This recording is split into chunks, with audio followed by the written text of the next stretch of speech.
Next हम देख लेते हैं मेथड्स ऑफ एपिडेमियोलॉजी। एपिडेमियोलॉजी के 2 मेथड्स होते हैं, ऑब्जर्वेशनल स्टडीज़ होती हैं और एक्सपेरिमेंटल स्टडीज़ होती हैं। ऑब्जर्वेशन में हम जस्ट ऑब्जर्व करेंगे और एक्सपेरिमेंटल में हम क्या करेंगे, इंटरवेंशन करेंगे, खुद कुछ करेंगे, ठीक है। फिर ऑब्जर्वेशनल की आप क्लासिफिकेशन अच्छे से आपने कर लेनी है। ऑब्जर्वेशन के आगे से 2 टाइप्स होती हैं, डिस्क्रिप्शन डिस्क्रिप्टिव स्टडीज़ होती हैं और एनालिटिकल स्टडीज़ होती हैं। एक्सपेरिमेंटल जो स्टडीज़ होती हैं उनके आगे से 3 टाइप्स होती हैं, रैंडमाइज्ड कंट्रोल ट्रायल्स होते हैं, फील्ड ट्रायल्स होते हैं, कम्युनिटी ट्रायल्स होते हैं।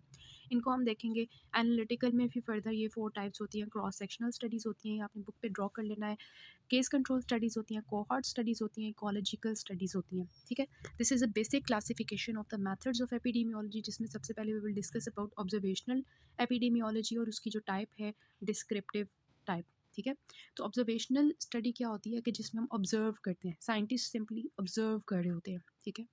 Are the ones where researchers observe the effect of the risk factor, diagnostic test, treatment and other intervention, कि जितनी भी होती हैं उनकी सिर्फ ऑब्जर्व कर रहे होते हैं, उसके अंदर कुछ चेंजेस इंट्रोड्यूस नहीं करते, ठीक है। जैसे फॉर एग्जांपल कोहॉर्ट स्टडी है, केस कंट्रोल स्टडीज़ हैं, इसमें हम ऑब्जर्व करते हैं और चेक करते हैं कि किसी भी डिजीज़ का रिस्क फैक्टर क्या चल रहा है, उसके डायग्नोस्टिक टेस्ट क्या है, ट्रीटमेंट उसका क्या है, वगैरह वगैरह। सिर्फ सिंपली उनको ऑब्जर्व करना है। ऑब्जर्वेशनल स्टडीज़ की जो टाइप हम पढ़ने लगे हैं that is the descriptive type, जिसमें 3 टाइप्स होती हैं, केस रिपोर्ट होती है, केस सीरीज़ होती हैं और डिस्क्रिप्टिव एपिडेमियोलॉजी होती है। जस्ट आपके एमसीक्यूज़ में आ सकता है कि which of the following is descriptive study, ठीक है।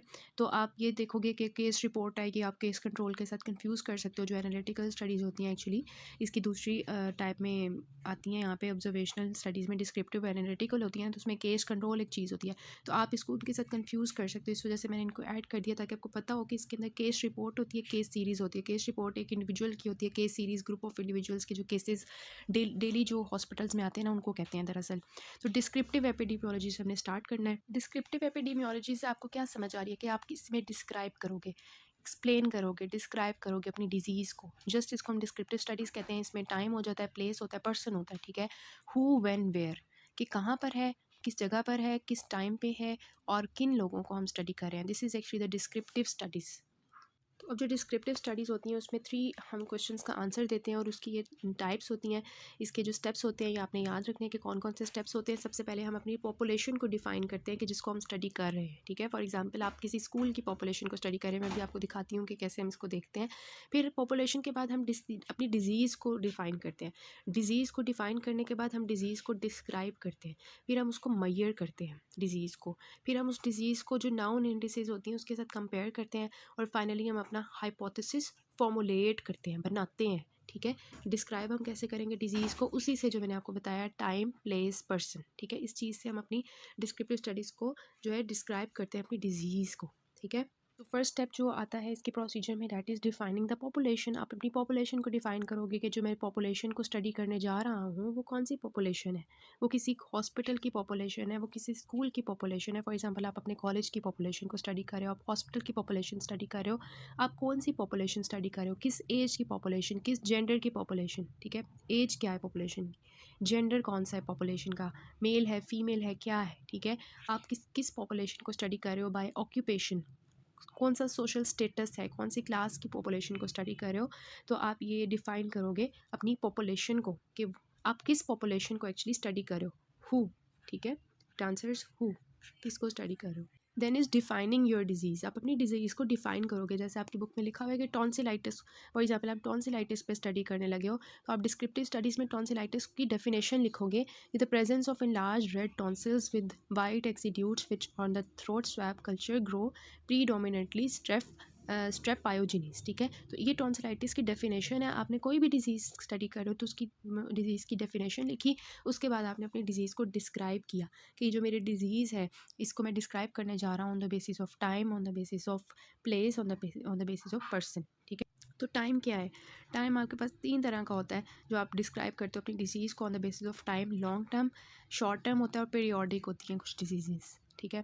फॉर एग्जांपल अगर आप शॉर्ट टर्म फ्लक्चुएशंस की बात करो तो इसमें फॉर एग्जांपल एपिडेमिक होती है, तो इसकी मोस्टली होती है ना शॉर्ट टर्म। तो ये जो शॉर्ट टर्म फ्लक्चुएशंस होती है ना, ये 2 तरह की होती हैं। तीन तरह की होती हैं, बल्कि कॉमन सोर्स होती हैं, प्रोपिगेटेड होती हैं, स्लो और मॉडर्न होती हैं। एपिडेमिक्स के चैप्टर में हम इसको टॉपिक में पढ़ेंगे कि कॉमन सोर्स होती है कि फॉर एग्जांपल किसी ने फूड पॉइजनिंग का केस होता है ना, जैसे शादी का खाना एक साथ किसी बच्चे ने खा लिया, या कैंटीन, स्कूल की कैंटीन थी, वहाँ से जितने भी बच्चों ने खाना खाया उस दिन का, तो वो सारे बीमार हो गए। तो कॉमन सोर्स, पॉइंट सोर्स से वो जो है ना बीमार हुए हैं। प्रोपिगेटेड क्या होता है कि एक पर्सन बीमार हुआ है, फॉर एग्जाम्पल मीजल्स का इन्फेक्शन होता है, एक बंदे का हुआ और उसने सबको ऐसे ऐसे प्रोपिगेटेड फॉर्म में करवाना शुरू कर दिया। This is a propagated form of short term fluctuation. Short term के फूड पॉइजनिंग उसी वक्त ख़त्म हो जाती है, प्रोपिगेटेड भी फैलती है, ख़त्म हो जाती है, एक टाइम आता है। फिर होती है स्लो मॉडर्न, जो आजकल के ज़माने की डिजीज़ हैं, स्लो या मॉडर्न, इनको हम क्या कहते हैं, शॉर्ट टर्म फ्लक्चुएशंस के। फॉर एग्जांपल ये स्लोली होती है ना, हर एक पर्सन को थोड़ी थोड़ी डोज में मिलती रहती है एयर पोल्यूशन, और फिर वो बीमार हो जाते हैं, लंग्स की बीमारियाँ हो जाती हैं। तो थोड़ी थोड़ी डोजेज़ में जो मिलती हैं उनको हम स्लो एपिडेमिक्स या कॉन्टीन्यूस एक्सपोजर एपिडेमिक्स कहते हैं। तो ये शॉर्ट टर्म फ्लक्चुएशंस हैं। फिर होती हैं पीरियोडिक फ्लक्चुएशंस। पीरियोडिक जो एक पीरियड्स के, मतलब एक पीरियड होता है, एक टाइम होता है। फॉर एग्जांपल एक सीज़न में पर्टिकुलर एक डिज़ीज़ होती है, किसी पर्टिकुलर सीज़न में आती है। जैसे मीज़ल्स की डिज़ीज़ का आपको पता ही, मोस्टली स्प्रिंग का जो टाइम होता है ना, उस दौरान ज़्यादा आती है। तो ये देखें, ये इस तरह का ट्रेंड शो करेगी, किस तरह का ये ग्राफ इस तरह से बनेगा, कम हुआ, फिर स्प्रिंग आया, फिर ज़्यादा, फिर कम हुआ, फिर स्प्रिंग आया ज़्यादा, फिर कम, फिर स्प्रिंग आया, ऐसे ऐसे ये सीजनल वाइज चलती है मीज़ल्स, ठीक है।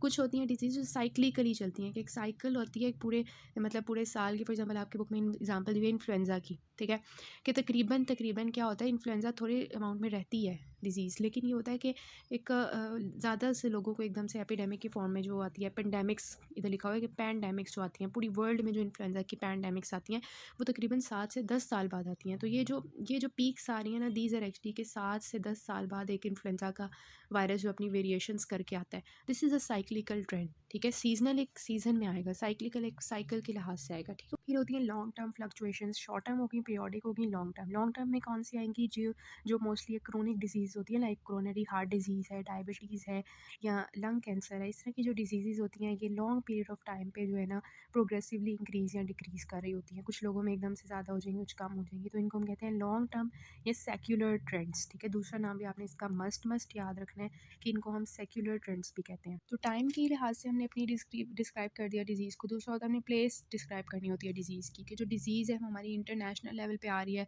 या नेशनल, या मतलब उसे मुल्क में आ रही है, रूरल अर्बन के लेवल पे कितना डिफरेंस आ रहा है डिज़ीज़ का, और एक कोई लोकेशन वाइज कितना डिफरेंस आ रहा है। तो फॉर एग्जांपल इंटरनेशनल में क्या हो सकता है कि बहुत से ऐसी डिज़ीज़ होती हैं जो पूरी पूरी इंटरनेशनली कहीं भी होती हैं, कि फॉर एग्जांपल मतलब किसी जगह पे ज़्यादा हैं, किसी मुल्क में ज़्यादा हैं, किसी मुल्क में कम है। फॉर एग्जांपल आपकी बुक में लिखा हुआ है कि जो कैंसर है, ओरल कैविटी और यूट्राइन कैंसर, ये इंडिया में ज़्यादा है, और स्टमक कैंसर जापान में ज़्यादा है। तो ये इंटरनेशनल वेरिएशंस आ रही हैं डिज़ीज़ की। इसी तरह नेशनल वेरिएशंस क्या हैं, कि एक कंट्री है ना, उसमें डिफरेंट एरियाज़ में डिफरेंट डिजीज़ चल रही हैं, ठीक है। Leprosy, malaria, goitre, different distribution होती है सेम कंट्री में भी। रूरल अर्बन की क्या वेरिएशंस आती हैं, क्या आपको पता है रूरल एरिया में क्या होता है, देहात होते हैं, वहाँ पे ज़्यादातर क्या होता है, ज़ूनोटिक डिजीज़। जैसे आपको यहाँ पे नज़र आ रहा है कि एनिमल्स हैं, तो एनिमल्स की वजह से वहाँ पे ज़ूनोटिक डिजीज़ ज़्यादा होंगी। अर्बन पॉपुलेशन में कौन सी डिजीज़ ज़्यादा होंगी, जो एक्चुअली आपके लंग्स के लिए खराबी होती है। फॉर एग्जांपल लंग डिजीज़, क्योंकि एयर पोल्यूशन वहाँ पे ज़्यादा होता है। ब्रोंकाइटिस ज़्यादा कॉमन किस में होगा, अर्बन पॉपुलेशन में। इसी तरह लोकल वाइज डिस्ट्रीब्यूशन आता है, कि इसको हम जो है स्पॉट मैप्स से चेक करते हैं। दिस इज़ स्पॉट मैप, इससे हम चेक करते हैं कि इस लोकेशन में, इस सिटी के इस लोकेशन में ये डिज़ीज़ ज़्यादा है, ठीक है। डिज़ीज़ फ्रिक्वेंसी सिटी के अंदर, सिटी के बाहर, लोकल डिस्ट्रीब्यूशंस भी डिफ़र करती हैं प्लेस वाइज, ठीक है। उसके बाद पर्सन, कि आपने जो पर्सन डिस्क्राइब करना है अपनी डिज़ीज़ का, कि मेरी जो डिज़ीज़ है वो एज वाइज कैसे डिस्ट्रीब्यूटेड है, सेक्स वाइज कैसे डिस्ट्रीब्यूटेड है, एथनिसिटी के लिहाज से, मतलब रिलीजन वाइज कैसे डिस्टिंग्विश कर रही है, ऑक्यूपेशन, फिर सोशल क्लास, बिहेवियर, स्ट्रेस, और फिर ये माइग्रेशन। तो इसमें आपका क्या करोगे, फॉर एग्जांपल एज वाइज अगर देखें तो मीज़ल्स किस में कॉमन है, बच्चों में, चाइल्डहुड में। कैंसर जो है, एथरोस्क्लेरोसिस, इस तरह की चीज़ें किसमें कॉमन है, कैंसर मिडिल एज में कॉमन है, एथरोस्क्लेरोसिस ओल्ड एज में कॉमन है। तो डिजीज़ वेरी कर रही है, ठीक है।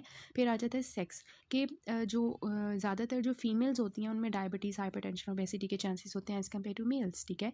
फिर आती है कि मार्शल स्टेटस होता है, कि मैरिड जो लोग होते हैं उनका मोर्टेलिटी रेट कम होता है, ठीक है। अच्छा, क्योंकि वो एक अच्छी ज़िंदगी है, तो ऑब्वियसली।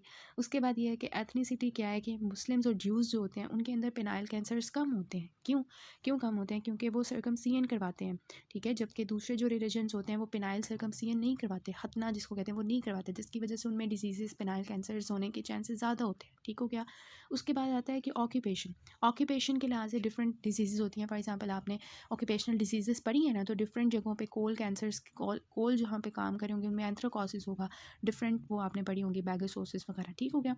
फिर आती है सोशल क्लास के, जो अपर क्लास के लोग होंगे उनमें हाइपरटेंशन ओबेसिटी ज़्यादा होगी, लोअर क्लास में दूसरी जो डिजीज़ ज़्यादा होंगी जो अनहाइजेनिक की वजह से होती हैं, ठीक है। फिर बिहेवियर वाइज क्या होता है कि जैसे स्मोकिंग है, ड्रग अब्यूज़ है और ओवर रेटिंग है, ये बिहेवियर वाइज चेंज होता है। सेडेंटरी लाइफस्टाइल, ये बिहेवियर वाइज डिफरेंट डिजीज़ होती हैं। फिर स्ट्रेस जो होता है उसकी वजह से भी। उसके बाद आ जाएगा माइग्रेशंस की वजह से ये होता है कि कंपैरिजन हम करते हैं कि माइग्रेंट्स का, जो माइग्रेट होके आए होते हैं उनकी और जो माइग्रेंट नहीं होते उनकी डिजीज़ डिफरेंट होती है ना। फॉर एग्जांपल आपने पढ़ा होगा कि कुछ लोग जो होते हैं वो मतलब जिस कंट्री से आ रहे हैं फॉर एग्जांपल वहाँ से कम्युनिकेबल डिजीज़ ले आएंगे, या ये होता है कि कुछ लोग जो माइग्रेट करके आए होते हैं ना, वो अपनी वहाँ की डिज़ीज़ जो है वो उन लोगों में फिर भी वहाँ पे प्रेवलेंट होगी एज़ कम्पेयर टू जो वहाँ पे लोग रह रहे हैं, उनके अंदर वो प्रेवलेंट डिजीज़ जो है वो नहीं होंगी जो दूसरी जगह से माइग्रेट करके आए हैं, ठीक हो गया। तो इस तरह से हम अपने पर्सन को डिफ़ाइन करते हैं। फिर आता है कि measurement of disease by prevalence and incidence study, कि अब हमने डिज़ीज़ को मेजर करना है। तो मेजर करने का डिज़ीज़ का तरीका क्या होता है, जो मैंने आपको बताया था कि हम टूल्स यूज़ करते हैं मेजरमेंट के लिए, और वो कौन से होते हैं, रेट्स होते हैं, रेशोज़ होते हैं, उनमें क्या होता है, प्रेवलेंस और इंसिडेंस होते हैं। इनसे हम इंसिडेंस और प्रेवलेंस से फाइंड आउट करते हैं मोर्टेलिटी और मोर्बिडिटी वगैरह को, डिसेबिलिटी को, रेट्स रेशोज़ इनसे, ठीक है। फिर आगे से आ जाता है कि जो इनको हमने डिफ़ाइन करना होता है प्रेवलेंस और इंसिडेंस स्टडी, उसके लिए हम कौन सी स्टडी, कौन सा डिज़ाइन यूज़ करते हैं। इंसिडेंस के लिए हम लॉन्गिट्यूडनल स्टडी यूज़ करते हैं, जो कि आगे भी हम देखेंगे कि जो कोहॉर्ट स्टडी होती है उसको हम लॉन्गिट्यूडनल स्टडी भी कहते हैं। उसके लिए हम इंसिडेंस के लिए हम वो यूज़ करते हैं। This is very important MCQ, ये बहुत रिपीट होते हैं एमसीक्यूज़, मैंने पास्ट पेपर देखे हैं बहुत ज़्यादा आए हुए हैं ये। यही कि इंसिडेंस जो होता है ना उसकी कैलकुलेशन के लिए हम लॉन्गिट्यूडनल स्टडी करते हैं। इंसिडेंस क्या होता है, न्यू केसेस जो आते हैं, ठीक है, तो उनके लिए हम क्या करते हैं, लॉन्गिट्यूडनल स्टडी करते हैं कि सेम ग्रुप जो होता है उसको हम कंपेयर करते हैं एक टाइम ड्यूरेशन के लिए। फॉर एग्जांपल 2010 से लेके 2020 तक हम उसी सेम ग्रुप को जो है ना मेजर कर रहे हैं। This is actually the longitudinal study, कि एक पूरा एक ड्यूरेशन है उसमें हम उसके ग्रुप को जो है आइडेंटिफाई करें कि देखिए नज़र आ रहा है ग्रुप वन, उसी ग्रुप को हम डिफरेंट टाइम्स पे जैसे जैसे टाइम गुजरता जा रहा है हम उसको ऑब्जर्वेशन के अंदर रख रहे हैं। दिस इज़ द इंसिडेंस के न्यू केसेस वक्त के साथ साथ आएंगे ना, so this is the incidence के लिए हम लॉन्गिट्यूडनल या कोहॉर्ट स्टडी करते हैं, ठीक है। इसी तरह वी हैव द प्रेवलेंस क्या होता है जिसमें दोनों केसेस होते हैं, ओल्ड प्लस न्यू केसेस, तो उसके लिए हम क्रॉस सेक्शनल स्टडीज़ करते हैं कि डिफरेंट ग्रुप्स को हम कंपेयर करते हैं सेम टाइम पे, ठीक है। फॉर एग्जांपल एक टाइम है, ठीक है, उसके अंदर आप जो है क्या कर रहे हो कि क्रॉस सेक्शनल स्टडी कर रहे हो कि उस टाइम पे, फॉर एग्जांपल अभी जो टाइम हुआ हुआ है उसके अकॉर्डिंग मैं बताऊंगी कि 6 o'clock फॉर एग्जांपल हुए हुए हैं और 2 दिसंबर है। इस दिन आपने 6 o'clock 2 दिसंबर को आपने क्या किया कि आपने जो है वो डिफरेंट ग्रुप्स को एक साथ स्टडी किया, ठीक है। Different groups compared at the same time, इसी टाइम पे डिफरेंट ग्रुप्स को आपने स्टडी किया। तो this is actually the cross sectional studies. For example आप अपनी क्लास में चले जाते हो, क्लास में आप जाते हो तो उसी टाइम पे आप सब लोगों को कंपेयर करोगे, गर्ल्स को और बॉयज़ को, तो डिफरेंट ग्रुप्स को आप स्टडी कर रहे हो एक टाइम पे, तो क्रॉस सेक्शनल स्टडी। और बहुत इंपॉर्टेंट चीज़ होती है कि जो क्रोनिक डिजीज़ होती है ना उनके लिए हम ज़्यादातर क्रॉस सेक्शनल स्टडी यूज़ करते हैं, ठीक है। तो प्रेवलेंस भी तो यही होती है ना, सिंगल एक टाइम पे जो हमने देखना होता है पॉपुलेशन को, ठीक है। तो this is actually the cross sectional study, ठीक है। तो ये हो गया।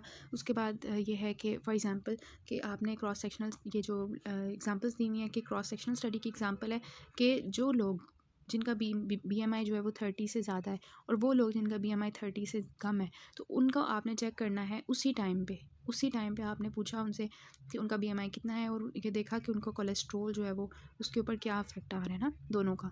तो this is actually the cross sectional study. और इंसिडेंट्स में फॉर एग्जांपल ये इंसिडेंट्स के लिए आप ये जो कोल वर्कर्स हैं, फॉर एग्जांपल आपकी बुक में लिखा हुआ है हाँ कोल वर्कर्स, ये नहीं लिखा हुआ आई थिंक, इसलिए ये है कि ऑक्यूपेशनल जो डिजीज़ होती है ना उनके लिए हम ज़्यादातर लॉन्गिट्यूडनल स्टडी यूज़ करते हैं, जो क्रॉस सेक्शनल स्टडी होती है उसको हम क्रोनिक डिजीज़ के लिए यूज़ करते हैं, ये आपने याद रखना है, ठीक है। तो कोल वर्कर्स जो होते हैं उनके लिए हम ज़्यादातर लॉन्गिट्यूडनल स्टडी करते हैं, बिकॉज उसमें हमें एक लंबे ड्यूरेशन के लिए उस ग्रुप को फॉलो करना होता है। देन आता है next step comparing with the non indices, कि आपने जो है विद इन द पॉपुलेशन और आउटसाइड द पॉपुलेशन आपने कंपेयर करना है अपनी पॉपुलेशंस को, ठीक है। कंपैरिजन क्रिएट करना है। उसके बाद आपने हाइपोथेसिस बनाना है, फॉर्मुलेट अ हाइपोथेसिस। आपने हाइपोथेसिस बना लिया, उसके बाद आपने एनालिटिकल एपिडेमियोलॉजी स्टार्ट कर देनी है, एनालिटिकल स्टडीज़ कर देनी है, जिसमें आप क्या करते हो कि 2 ग्रुप्स को एक टाइम पे कंपेयर करके स्टडी कर रहे हो। तो डिस्क्रिप्टिव में आप जस्ट एक एक चीज़ को स्टडी कर रहे थे, उसको डिस्क्राइब कर रहे थे, एक पॉपुलेशन को, एक डिज़ीज़ को आपने डिफ़ाइन किया, उसको डिस्क्राइब किया, फिर आपने उसकी जो है मेजरमेंट की, फिर उसकी आपने जो है कंपेयरिंग की उसकी, उसके बाद आपने हाइपोथेसिस जनरेट कर लिया। लेकिन जो डिस्क्रिप्टिव एनालिटिकल एपिडेमियोलॉजी होती है ना, इसके क्वेश्चंस भी डिफरेंट हो जाते हैं। डिस्क्रिप्टिव एपिडेमियोलॉजी के क्या क्वेश्चन थे? यही थे ना कि वो आपको व्हेन, वेयर और हु का आंसर दे रहा था। एनालिटिकल एपिडेमियोलॉजी आपको हाउ एंड वाई के आंसर देगा। इट मीन्स कि जब आपने हाइपोथेसिस जनरेट कर लिया, अब आपने उस हाइपोथेसिस को टेस्ट करना है, तो आप एनालिटिकल एपिडेमियोलॉजी यूज़ करोगे, जिसमें आप 2 ग्रुप्स को फॉलो करोगे, ठीक है? स्टडी करोगे कंपेयर करके। स्टार्ट ऑफ स्टडी पे there is definite hypothesis, hypothesis बन चुका होता है, ठीक है? उसके बाद आप उसको स्टडी करते हो, ठीक है? और फिर उसको कन्फर्म करते हो या रिजेक्ट करते हो हाइपोथेसिस को। तो डिस्क्रिप्टिव में आपने क्या किया था? आपने हाइपोथेसिस बनाया था, फॉर्मुलेट किया था। यहाँ पे एनालिटिकल में आप हाइपोथेसिस को टेस्ट करोगे और बताओगे कि क्या वो हाइपोथेसिस ठीक है, आप उसको एक्सेप्ट करोगे या रिजेक्ट। बाकी जो हम नेक्स्ट पार्ट से करते हैं।